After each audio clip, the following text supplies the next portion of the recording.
Hello and welcome to CLEA'S World. I am Clea and today I'd like to share with you more information I received from the 25th dimension during my last Beyond Quantum Healing (BQH) hypnosis session. The hypnotist in this case was Lorrayne, and I'll be reading from a transcript where Lorrayne is asking me questions I prepared in advance of the session. And when I refer to me, I'm talking about myself under hypnosis, which means the answers are coming from the 25th. But before we move forward, I'd like to ask you to please subscribe to my channel, give a thumbs up to this video if you could, and please do let me know below the video how you are doing and if stuff resonates with you and what is going on in your life right now, because all of us are noticing some very strange things happening out there, and I love to compare our notes. All right, I'm going to start reading here. So, Lorrayne. You told us that aliens cannot walk here as themselves, but many say they do. They come in through portals and maybe even other means.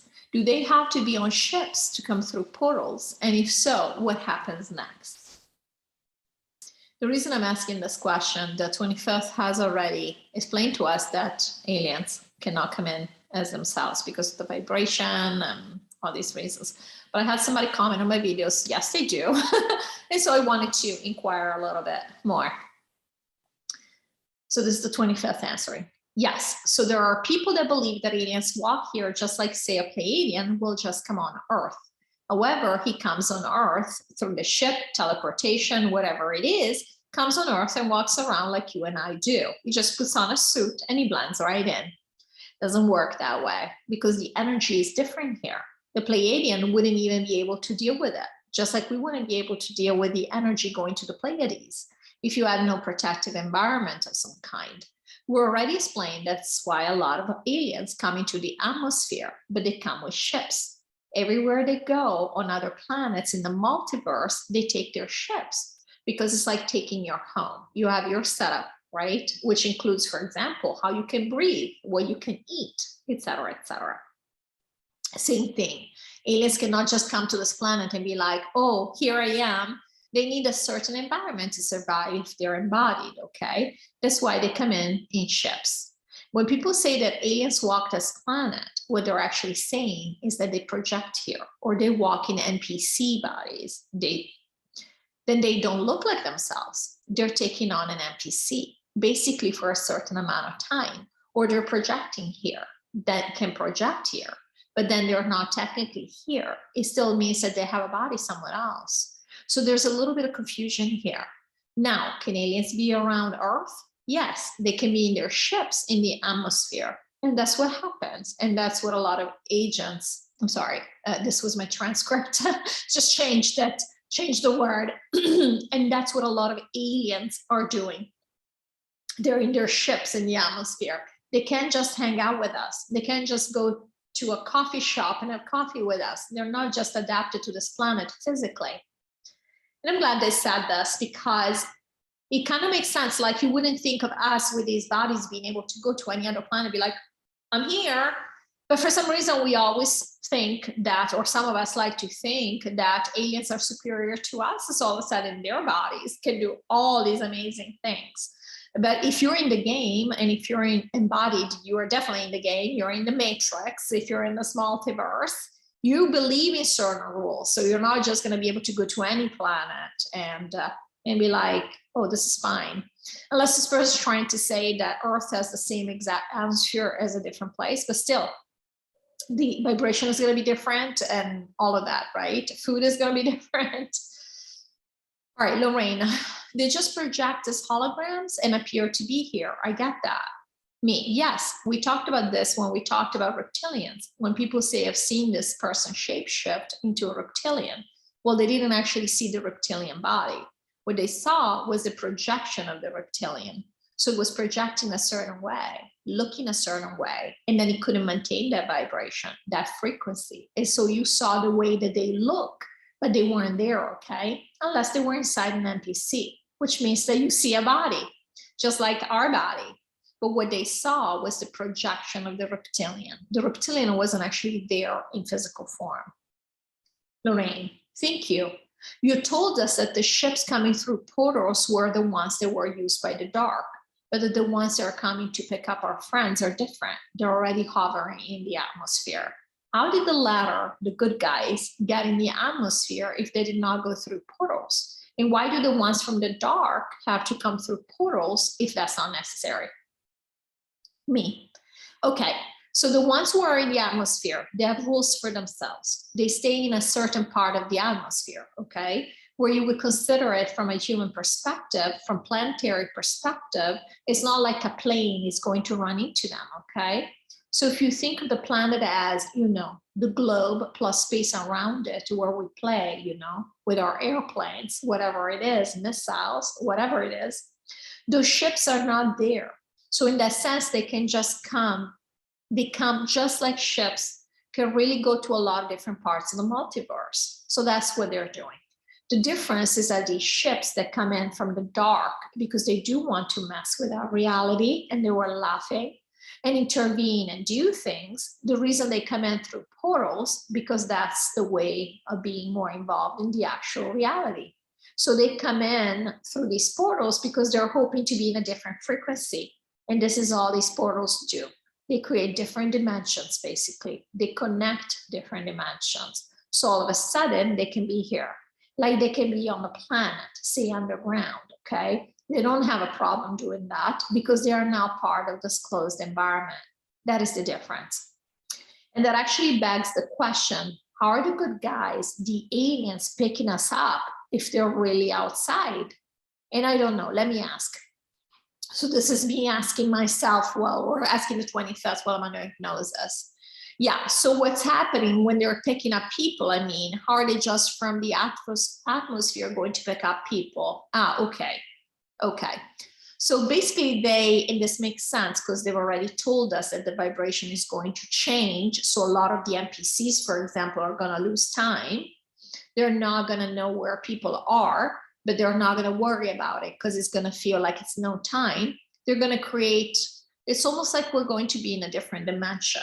They're going to create, tunnel is the word they use. They're going to create like almost a different tunnel or a different, it's hard to explain, a different level of reality, a different dimension of reality where it's almost like a stasis, like an overlay, a reality overlay where there is going to be the connection. And so these ships, even though they are not in our reality in terms we think of our reality, they're going to be able to, that's how they will pick up people. They will create almost this vacuum, this overlay where rules are different. And that's how the rules in terms of space, in terms of what is allowed, in terms of how they're able to be in our reality, that's what they're doing. They're creating almost like a spot where the rules don't work the way that they work on the rest of the planet. Does that make sense? They're going to create like a suspended reality, and that includes the way, yes. So Lorraine says, yes, it makes sense. Okay, includes both time and the way that space works. That's what they're doing. The reason all of this is happening, why they're doing all of this is because, and again, it relates to the previous question, can aliens walk on this planet as themselves, is because each planet, and definitely this planet, has rules that only humans can be here. We set this up as a rule to the game here a long time ago.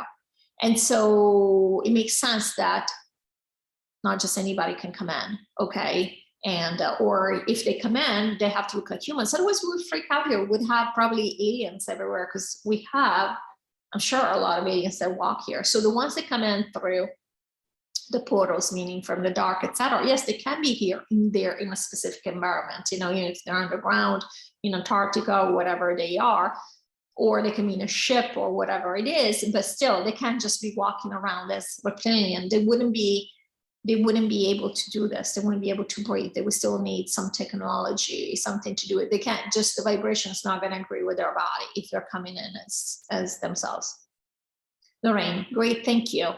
Someone said that the obelisks that were left a few years ago were not a game, but were left strategically. If so, what was the reason for leaving the obelisks? And again, this was the same person who told me that aliens do walk here, and this was not correct. And I didn't ask these questions because I'm trying to counter what he said. It's because he was saying something different, and he sounded like knowledgeable about it. He seemed pretty convinced, and so I wanted to investigate more. I'm not gonna assume that, I know everything about this. And so I just wanted to double check with the 25th. So this is the answer. So this person is the same person who said, that commented on one of CLEA'S videos, that the aliens do walk the earth, that she was wrong in saying that there are no aliens walking the earth as they are, again, in their physical form. And he also said it's not true that the obelisks were part of the game, just like the crop circles. So he wants to believe, I don't know if he connects with aliens or if he thinks he's seen aliens, if he thinks he's interacted with aliens, whatever the case might be. He wants to believe that there is a reason, like he's looking again, his perspective is looking at, oh, we're putting these strategically in certain spots so as to show certain things or prepare for certain things or to set up certain situations. But when we said that this is part of a game, we meant it from the perspective of everything is a game. The aliens really believe that they have to do these things because this is what they want to believe, right? Well, we want to believe, but this is still just a game. We don't have, do they have to do this? They don't have to do this. And we don't have to participate in this. And even if they didn't put down the obelisks, nothing would have changed. They might believe that they had to put them down for a particular reason, for a project, because they're working on a mission of some kind, but it didn't have to happen.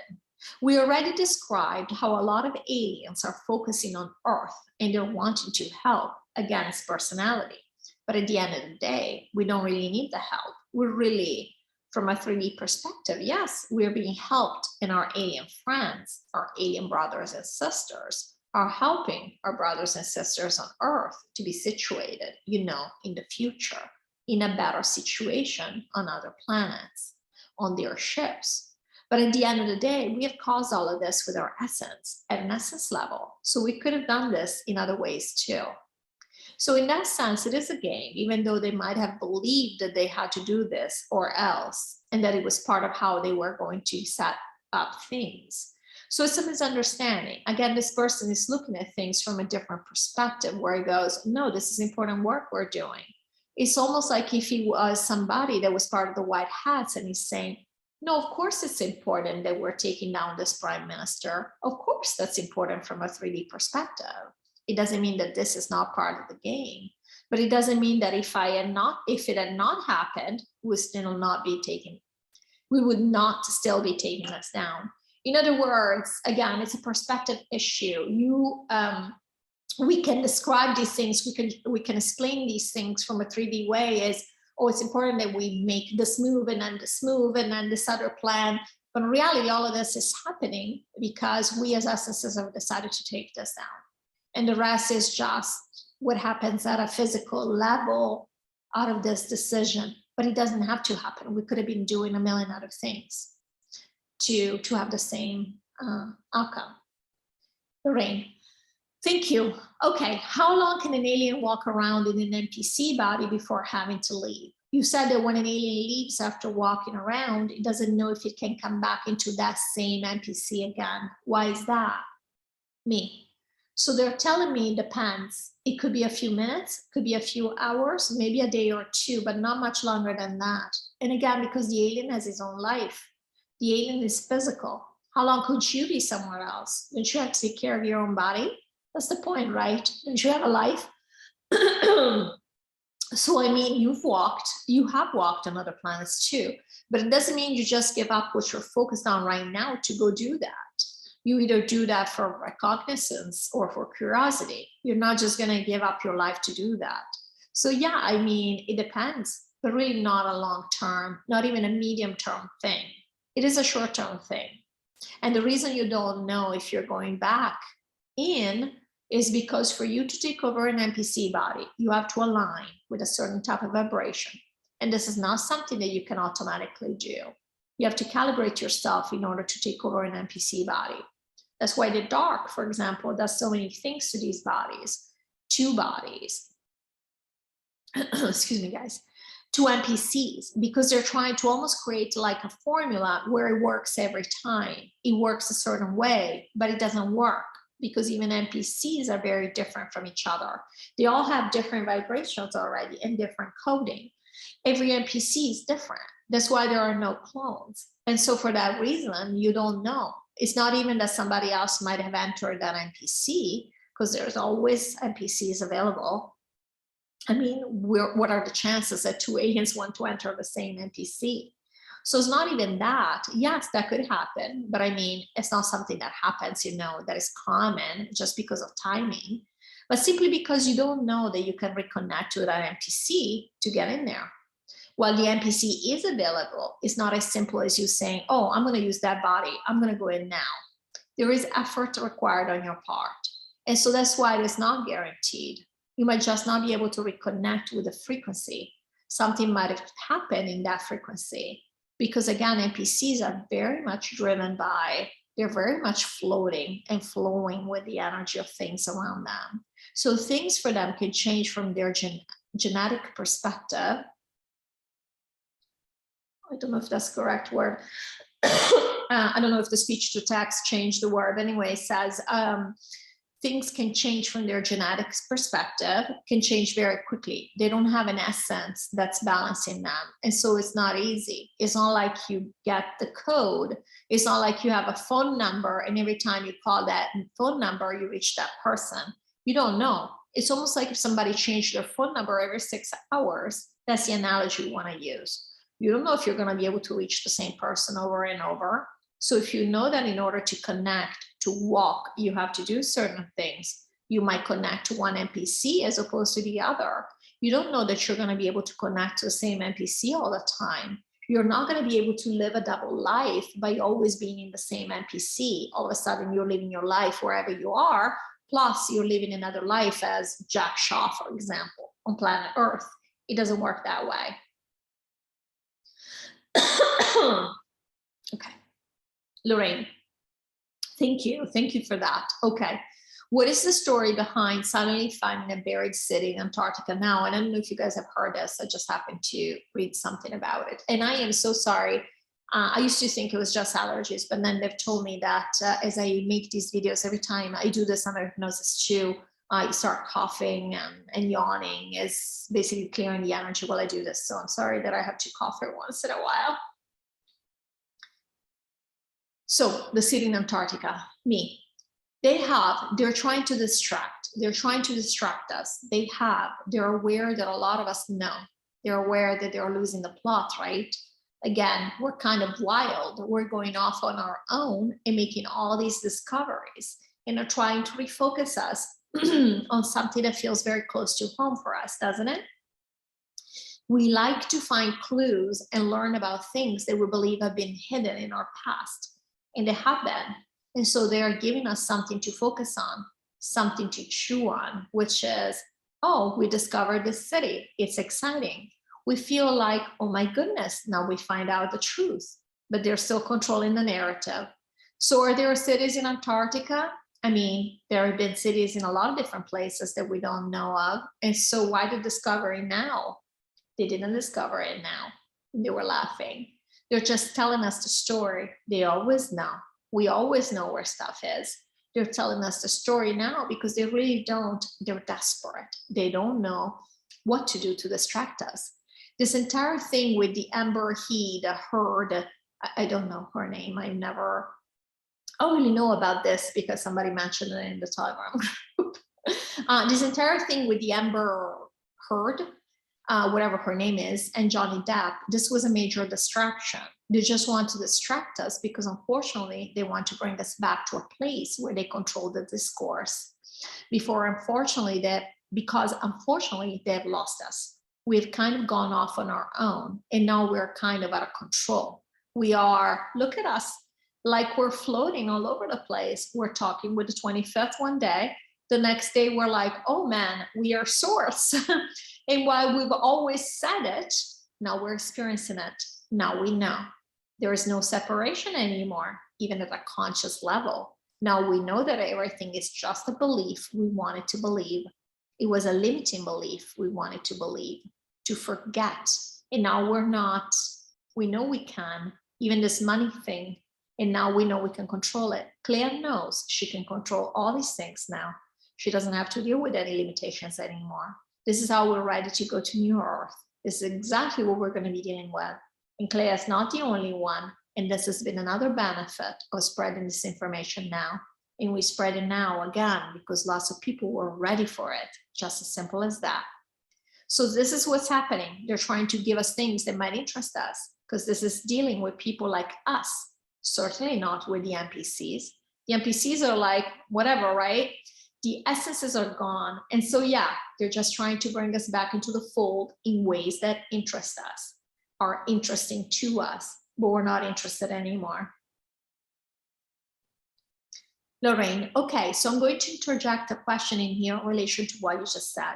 You told us that the dark has all left, that what is left is that 50% in the middle, that some are gone, some are light, and NPC bodies from all the 3D people. If they're trying, what is the purpose of those that still align with the dark? What is the purpose of them? So since we've all agreed to this takedown, what is the purpose for these distractions? Why would they try to recapture the narrative if all of us have agreed that this is happening and it's happening? So she actually misremembered and misquoted what the 25th has said, but they do, I'm not going to tell you what it is because they actually do correct the setup where she says all the dark is left. They never did say that. In fact, they said there's going to be dark here until the very end. So first of all, not the entire dark team has left. 80% of the dark team has left. And before I continue, this is not to criticize Lorraine. I don't want to come across as in she's not paying attention. I think I've done 130 videos to date. The 25th has told us all kinds of stuff. It's okay to forget a little percentage, okay? So this is good that she said this, so we all get a refresher on what they say. So this is all good. All right, so Lorraine is actually great. She always has amazing questions like this one, so I'm glad she asked that. Okay, so first of all, not the entire dark team has left. 80% of the dark team has left. We've said that the dark team, there will still be some of the dark here at the end when we take this down. So we're not really gonna have a time here without the team of the dark. And some people will wait till the last minute to move on. But yeah, most of the dark team has left. So as I said, 80%.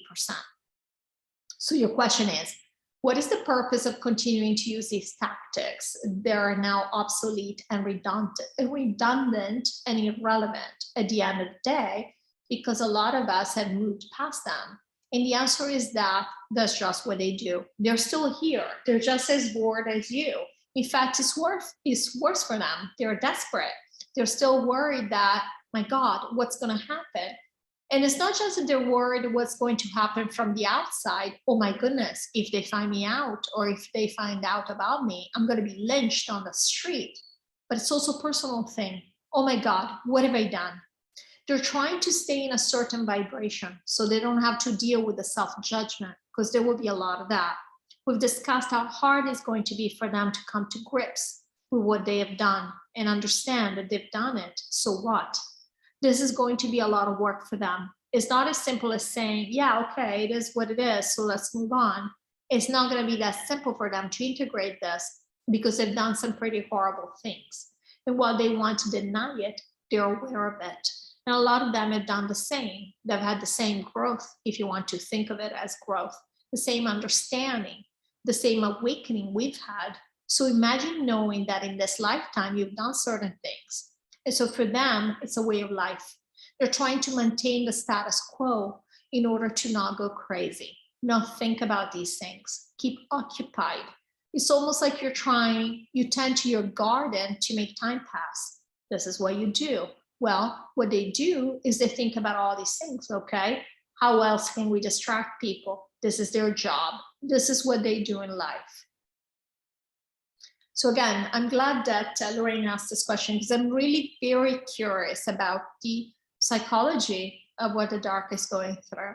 Or I shouldn't even say we, I know I for myself never really thought about it. I never even thought of them as being human in a sense. In our extreme degree of judgment, I always thought, oh my God, what these people, I mean, you know, we have terms for them, psychopaths or whatever it is. And so it's fascinating for me to see. I mean, at the end of the day, there are humans like us. And of course, they've done horrible things. I mean, we can't, you know, there's not a way to describe them. But what goes through their minds as they're doing this. So this was a great question, I thought. Lorrayne, so really what they're doing is not just trying to distract us, they're trying to distract themselves from the inevitable awareness. Me, that is correct. And what you just said is brilliant, because when we do things, why do we do them? Are we simply doing them because we're on a mission? We're already said there is no mission. We're here to have fun. When we do things, even light things, things that we think are good, why are we doing them? We already said there's no good. What does good mean? You're doing that because it gives you meaning, makes you feel like, okay, this is worthwhile. This is a worthwhile way to spend my time. I prefer to do this. I like doing this. I like to rescue animals. It's great. It's a good way for me. And it's light. It's wonderful. It's just a choice of how you're going to be spending your time here, so that you are distracted because we just want to have fun. For them, this is fun. It's familiar. Well, it's not fun. It really isn't fun, but they thought it was going to be fun. So this is what they do, just familiar. This is what they do, just like you do your gardening. It's the same thing. There is no difference. So I hope you enjoyed this video. I'm going to stop here and I'll see you in the next video. Thank you so much for watching and take care of yourselves.